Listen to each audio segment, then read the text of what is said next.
Hi, my name is Billy Bray, president of Outsourced Risk Managers. We're a full-service, boutique, commercial insurance brokerage. We specialize in captive insurance and large portfolios. One thing that a lot of times we find that people run into is employment law claims.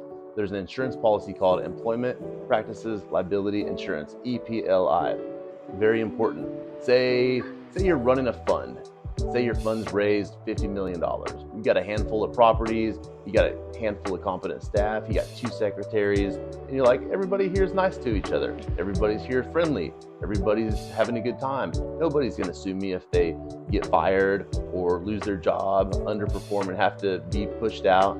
Or if somebody interviews and they don't get the job, maybe we're not thinking about what the implications of that could be. So when there's a harassment claim of any type, when there's failure to hire, wrongful termination, things like that, you still have that exposure. Now, what does that mean? Well, if you interview Susie Q and Susie Q says, hey, I'm too large to work there because everybody's in really good shape and they didn't hire me because I didn't look the right part, and she goes and tells her uncle that happens to be an employment law attorney, and he says, oh, that's not right, and then he turns around and sends you a lawsuit.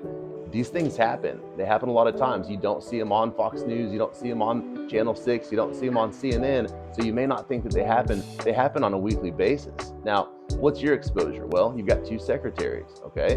What happens if one of the young guys in your office says the wrong thing to your secretary? That could result in the same situation. She goes home, she tells mom. Mom says, hey, Uncle Johnny's an attorney and we think we can probably, get some money out of this or sue them and have damages. It's real. It happens all the time.